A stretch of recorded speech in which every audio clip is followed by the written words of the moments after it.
நீங்க பல கதாநாயகர்களோட நடிச்சிருக்கீங்க. உங்களுக்கு யார் பெஸ்ட் பேர் அப்படின்னு நீங்க நினைக்கிறீங்க? சார் கோச்சிடுவாங்க சார் நான் ஒருத்தர் பேர் சொன்னா.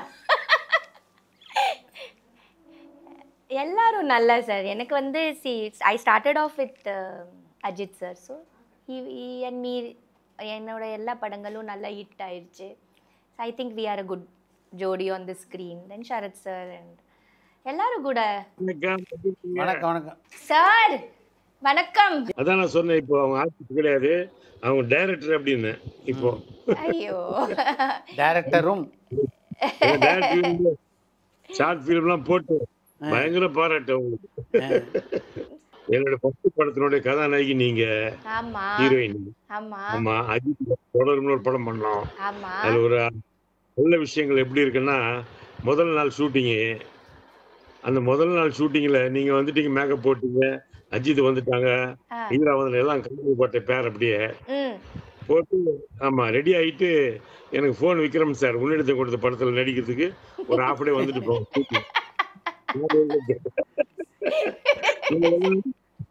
ரெக்வஸ்ட் பண்ணி கொஞ்சம் பொறுத்துக்கன்னு நான் போயிட்டேன். ஹாஃப் டே உட்கார்ந்து இருந்தீங்க நீங்க. ஒரு புது டைரக்டருக்காக ஒரு நடிகர் உட்கார சாதாரண விஷயம் கிடையாது. அதெல்லாம் ஒன்றும் இல்லை சார். அதெல்லாம் சார் எனக்கு இப்போ ஞாபகம் இருக்குது. நான் மதுரையிலிருந்து நான் பூமணியா பூந்தோட்டம் நினைக்கிறேன், ஏதோ ஒரு ஷூட்டிங் சார் முடிச்சுட்டு மதுரை ஏர்போர்ட்டுக்கு வரேன். அங்கேருந்து வரதுக்கு லேட் ஆயிடுச்சு. எங்கேருந்தும் வந்து வரதுக்கு லேட் ஆயிடுச்சு. மதுரை ஏர்போர்ட் பூட்டி இருக்குது, ஃப்ளைட் போயிடுச்சு. அடுத்த நாள் நான் தொடரும் ஷூட்டிங்ல சென்னையில காலையில கால் ஷீட் சார். நமக்கு ஃபுல் நைட்டு அம்பாசிடர்ல டிராவல் பண்ணி விடிய நைட் ஃபுல்லா டிராவல் பண்ணி காலையில வந்து தொடரும்ல வந்து ஜாயின் பண்ணேன் ஷூட்டிங்க்கு. நைட் ஃபுல்லா தூங்காம நான் சரி என்ன பண்றது, லேட் ஆயிடுச்சு, ஃப்ளைட்டு போயிடுச்சு. இப்போ ஞாபகம் இருக்குது எனக்கு. ஆமா. எப்படி இருந்த ரமேஷ் கண்ணா டைரக்ஷன்ல நடிச்ச அனுபவம் சொல்லுங்க. பயங்கர speed, very fast director and ரொம்ப ஜாலி. ரொம்ப டக்கு டக்கு டக்கு டக்குன்னு ஷாட் எடுப்பாரு. ஆமா கண்டிப்பா, ரொம்ப சந்தோஷம். அது கூட இன்னொரு விஷயம் சொல்றேன் கேளுங்க. ஊட்டியில கொடைக்கானல் ஒரு சாங் ஊட்டியில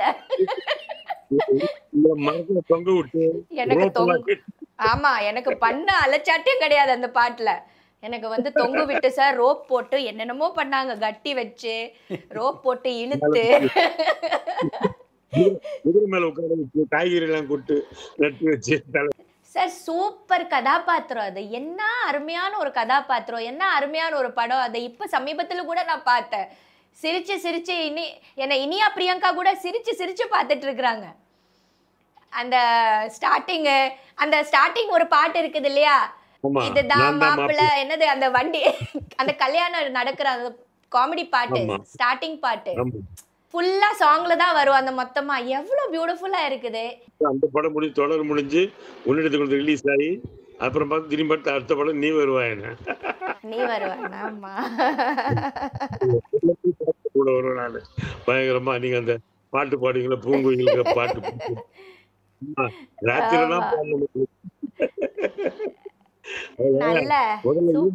நான் உண்மை நினைச்சிருவேன் உங்களை. பாட்டு பாடுவீங்க, பாடி முடிச்சப்ப நான் கேட்பேன், இப்ப நீங்க ஊமை இல்லையா அப்படின்னு. ஏன்னா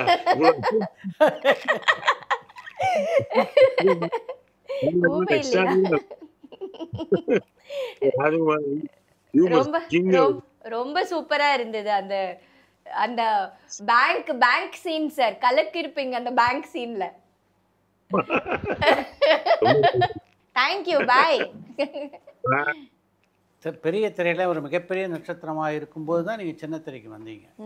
எப்படி அப்படி ஒரு முடிவு எடுத்தீங்க அந்த காலகட்டத்தில்? ஏன்னா அது வந்து நிறைய பேர் யோசிப்பாங்க சார். கல்யாணம் ஆனதும் நமக்கு வந்து சின்ன திரையிலிருந்து எனக்கு ஆஃபர்ஸ் வர ஆரம்பிச்சிருச்சு. It always happens in everybody's life இல்லையா. அண்ட் அந்த டைம்ல வந்து நிறைய பட வாய்ப்பை பாதிச்சுதா? கண்டிப்பா நிறைய பாதிச்சுது. திருமணம் ஆனதுக்கப்புறம் நிறைய பாதிச்சுது. பட் அதை பத்தி ஒன்றும் கவலை இல்லை. this is a part and parcel of the whole thing ன்னு வச்சுக்கிங்களேன்.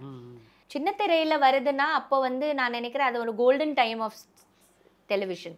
அண்ட் நிறைய ஸ்கிரிப்ட்ஸ் வந்துட்டு இருந்தது சேனல்ஸ்ல இருந்து. அதில் வந்து நான் பண்ண அந்த கோலங்கள் ஸ்கிரிப்ட் தான் ரொம்ப நல்லா இருந்தது. ரொம்ப powerful அதுவும் script. நான் கேட்கல, ஃபர்ஸ்ட் இவர் தான் கேட்டாரு. ம். இவர் தான் ஃபர்ஸ்ட் அந்த கதையே கேட்டார். நான் கேரளால ஒரு மலையாளம் படத்தோட ஷூட்டிங்ல இருந்தேன்.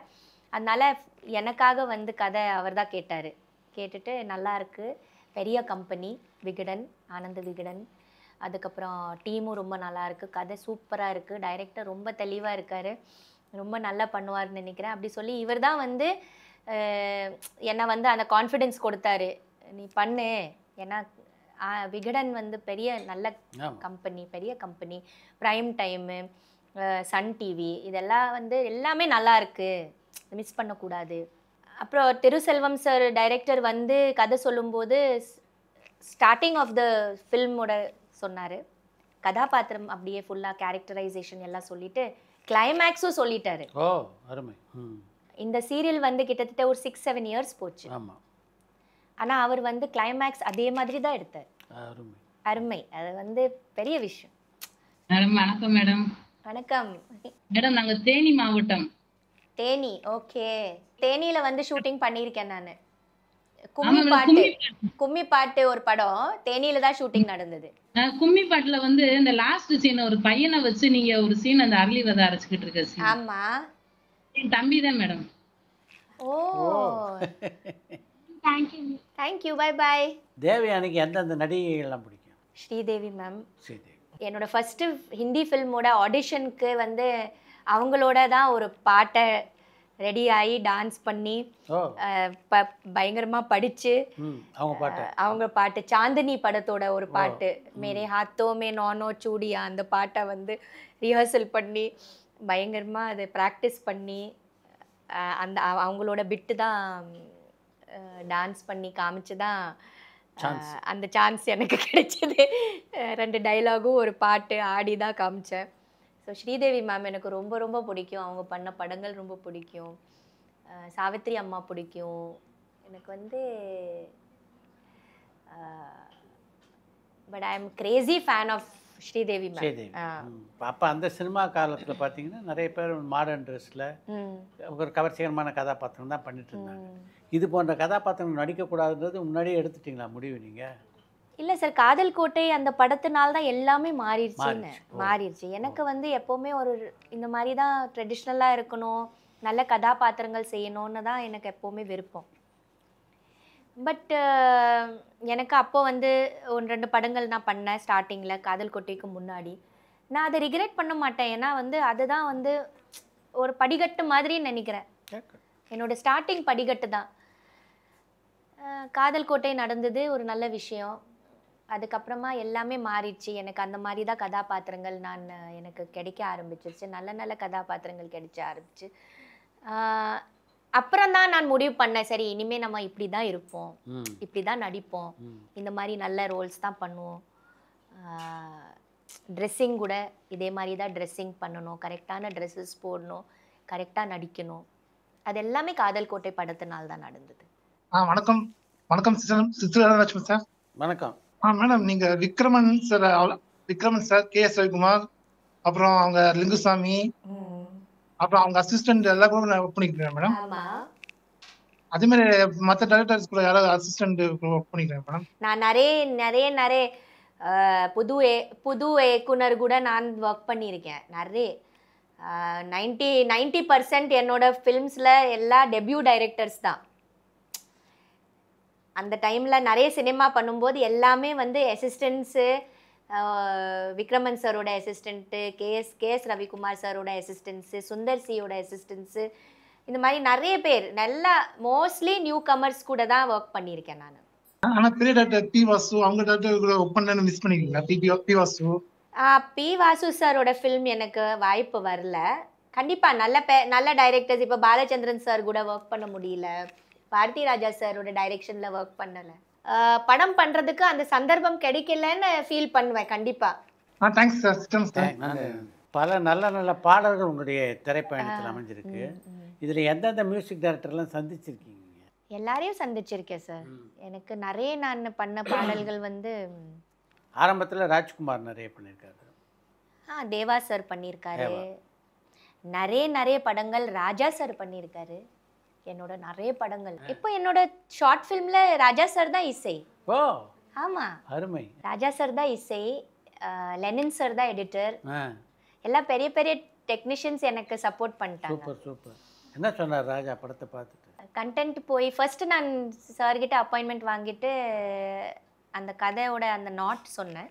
அவருக்கு வந்து ஓகே, நான் கொஞ்சம் இப்போ ஒரு 20 days கழிச்சு 10 days 15 days கழிச்சுட்டு மீட் பண்ணலாம், கொஞ்சம் வெளியூர் போகிறேன் அப்படின்னாரு. அவருக்கு அந்த கதை கொஞ்சம் நல்லா பிடிச்சிருந்தது போல். தென் அப்புறம் வந்து மறுபடியும் எனக்கு வந்து கால் வந்தது, இந்த மாதிரி சாருக்கு ஃபுட்டேஜ் பார்க்கணும், வாங்க அதை எடுத்துகிட்டு வந்துடுங்க பென்ட்ரைவ்லேயோ எதுலேயும் ஹார்ட் டிஸ்கில். ஸோ பயங்கரமான ஒரு இது, ஐயோ சார்கிட்ட போய் காமிக்கணுமே, என்ன சொல்லுவாரோன்னு தெரியலையே அப்படின்னு. But more thrilled than me was Lennon sir, like oh my god, Raja sir is going to see this film and all. So I showed it to him and sir வந்து பார்த்ததும் உடனே சார் அந்த சின்ன paper எடுத்துட்டு notes ஆரம்பிச்சிட்டு உடனே music ஆரம்பிச்சிட்டாரு. உடனே இந்த நம்ம எந்த ரூம்ல பார்த்தோமோ படம், அதுலேருந்து அப்படியே ரெக்கார்டிங் தியேட்டருக்கு ஷிஃப்ட் ஆயிட்டோம். Within 10 minutes he started doing the music. கீபோர்டில் உட்காந்துட்டு உடனே he started. And by next day evening it was ready. Music was ready. ஒரு சாங் கம்போஸ் பண்ணி கொடுத்துட்டாரு, லிரிக்ஸ் எழுதிட்டாரு, ஸ்வேதா மோகன் பாடிட்டாங்க. நான் எதுவுமே செய்யல. Everything was given to me on a golden platter by Raja sir. அப்படியே எதுவுமே எதுவுமே இது இல்லை. ஒரு அப்பா வந்து பொண்ணுக்கு எல்லாம் ரெடி பண்ணி கொடுப்பாருல்ல, ஒரு மாதிரி என்ன சொல்றது, ஒரு கிஃப்ட் மாதிரி, ஸ்ரீதனம் மாதிரி, நிஜமாவே சார் அப்படி ஐ ஃபெல்ட் லைக் தட். ஒரு பெரிய பிளெஸ்ஸிங் தான் அது. சாதாரண எனக்கு எப்படி சொல்ல தெரியல. எதுவுமே நான் ஒன்றுமே பண்ணலை. Totally sir did everything and just gave me like that. வாழ்த்துக்கள்னு சொல்லிட்டு he liked it very much. நல்லா இருக்கு. he liked it. Hi ma'am. Hi sir. வணக்கம். எப்படி இருக்கீங்க? நல்லா இருக்கேன். நல்லா இருக்கேன். myself பாண்டிக்கல் ராஜா. நான் ஆக்டர் கம் டைரக்டர். ஆக்சுவலி ஒரு கதை விஷயமா தான் நான் இப்ப பெங்களூர் போய் ப்ரொடியூசர்ட்ட ஸ்கிரிப்ட் சொல்லிட்டு வந்துட்டு இருந்தேன். ஓகே. சோ ஓகே பண்ணிருக்காங்க. மேடம்க்கு ஒரு ரோல் வச்சிருக்கேன் ஆக்சுவலி. அப்படியா? சோ ஸ்கிரிப்ட் ரைட் பண்ணிட்டு உங்க நேம் போட்டு நான் மென்ஷன் பண்ணி வாசிக்க அந்த கதாபாத்திர பேரு. Thank you so much. Thank you so much. நீங்க வந்து அதை நினைக்கிறீங்களே நான் பண்ணணும்னு உங்க கதையில, அது ஒரு பெரிய விஷயம். ரொம்ப சந்தோஷம். Thank you. சோ உங்களை பாக்குறப்பையும் சரி, நீங்க பண்ற ஒர்க், இப்ப நீங்க ஷார்ட் பிலிம்ஸ் பண்ணிருக்கீங்க, ஓடிட்டே இருக்கீங்க, எப்படிங்க மேடம் அது உங்களால முடியுதா? உங்ககிட்ட கேட்கணும்னு ரொம்ப நாள் ஆசை. புரியல. என்னது? ரன் பண்ணிட்டே இருக்கீங்க, உங்க ஒர்க்ல ஒரு கன்சிஸ்டன்சி ஓடிட்டே இருக்கணும். இல்லனா வந்து இதாயிடும், என்ன சொல்றது, ஸ்டக் ஆயிடும். we have to run, we have to keep on doing, we have to do our hard work, we have to keep on. போதும் அவ்வளோதான் முடிஞ்சது அப்படின்னு நினைக்க கூடாது. நம்ம keep on trying, do something, and that fire should always be that burning, that should be always there. கண்டிப்பாங்க madam. உங்ககிட்ட பேசிட்டேன், எனக்கு அதே ஒரு பாசிட்டிவான ஸ்டார்டிங்கா இருக்கு. ஸோ சம்வேர் காட் வந்து எனக்கு ஒரு கனெக்ட் பண்ற மாதிரி தெரியுது. கண்டிப்பா உங்களை மீட் பண்ணுவேன், கதை சொல்லுவேன். So thank you so much madam. Please come and narrate your story and we'll do the film together. Thank you. All the best to you. மற்ற மொழி படங்கள் இப்போ ஒரு பக்கம் தெலுங்கு, ஒரு பக்கம் கன்னடா, இதெல்லாம் நடிக்கும்போது எப்படி இருந்தது? தமிழில் மலையாளத்தில் தான் நான் ஸ்டார்ட் பண்ணேன். அதுக்கு முன்னாடி ஒரு பெங்காலி ஃபிலிம் பண்ணேன்.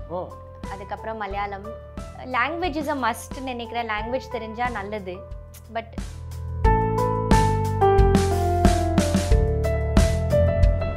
நீண்ட இடைவெளிக்கு அப்புறம் இப்போ நடிக்கிறீங்களா படங்கள், என்ன வித்தியாசம் தெரியுது?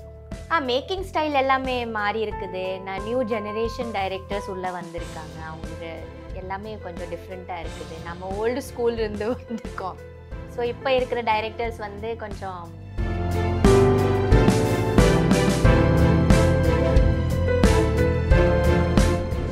டோட்டல் டைரக்ட் பண்ணது எப்படி இருந்தது? Super experience. ரொம்ப என்ஜாய் பண்ணேன். நினைக்கவே இல்லை. சிரமங்கள் என்னென்ன இருக்குன்னு புரிஞ்சுதா?